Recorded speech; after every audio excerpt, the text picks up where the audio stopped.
what's so interesting about that, I wanted to not only chronicle the impact that Jesus had, the great impact, because you're right, on science, there's the oversized impact of Christians on science is sick.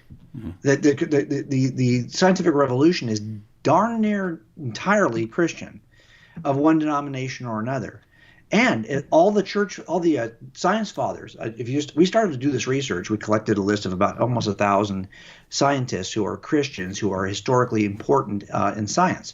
And we started to see that there were these expressions by secular sources that this is the father of modern astronomy. This is the father of modern biology. This is the father of quantum mechanics. These are Christians.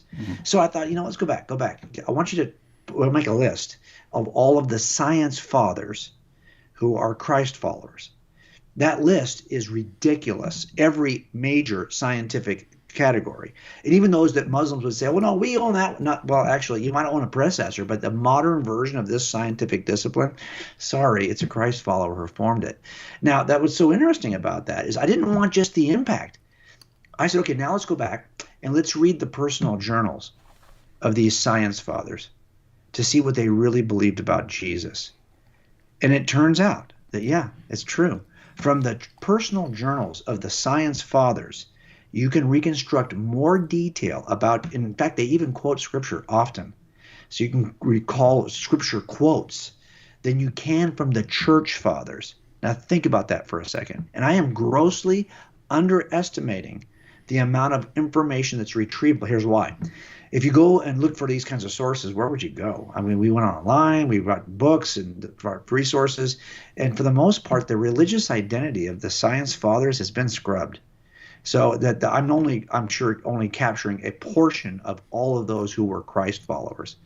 But I got enough list on that, and it's in the footnotes of the book, that will help people to see that it's not just that they had huge impact. It's like you said, these are not closet atheists. No, actually in their personal journals, you can reconstruct the story of Jesus, every aspect of the story, his birth, his childhood, his ministry, his mission, his death on the cross, all the miracles he worked.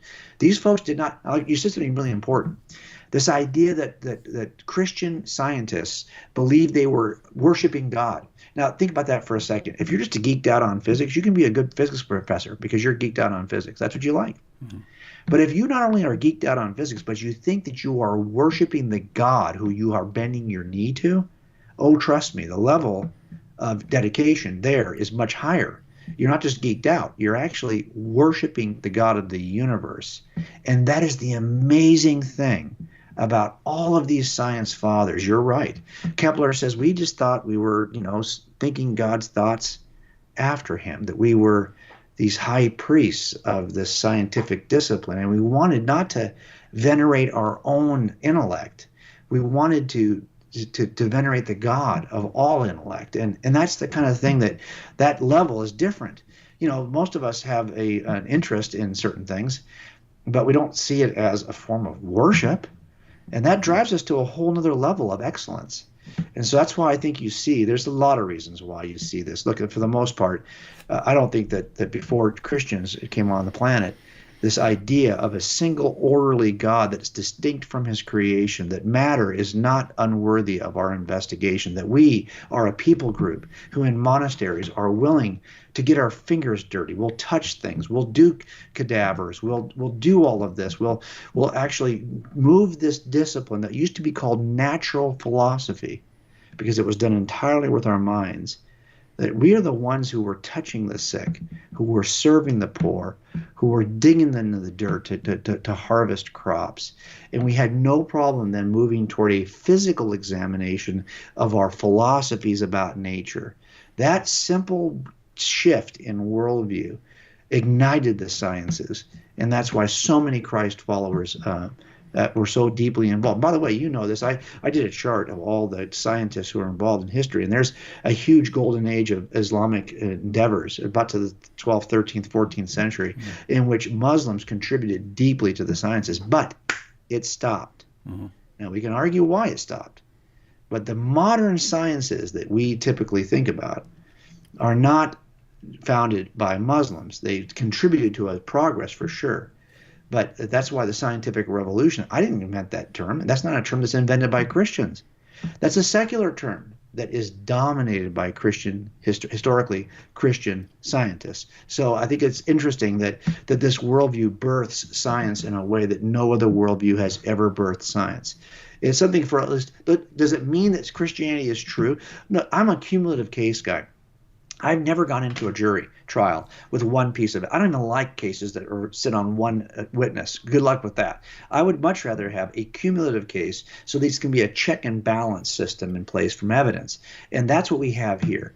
That this one aspect of history does not demonstrate that Jesus is God. But when you put the whole case together, it's harder, I think, to ignore who Jesus really was.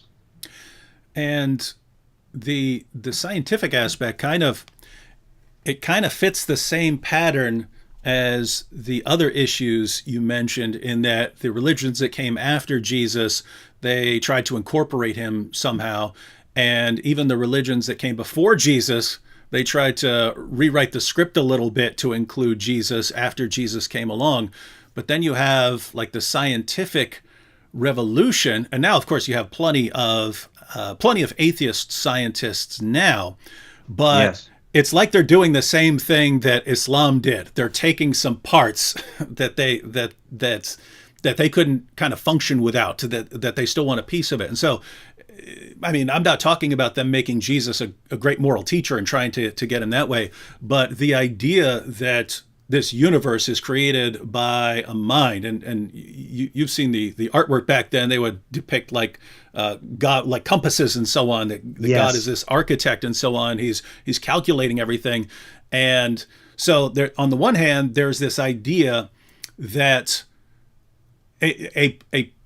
a powerful mind is behind all of this, and therefore that there are laws governing it, like the same sort of laws that an architect would use, and that we're the kind of thing that can figure this out, that we are the kind of thing that we've been made with the ability to comprehend God's thoughts if we give this our attention.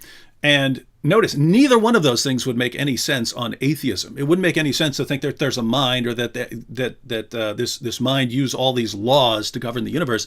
And second, why would you think that we're the kinds of things? I mean, we're smarter than rats, but all of our abilities, all of our cognitive faculties, according to the standard atheistic picture, all of our cognitive faculties were selected because they helped us survive and reproduce.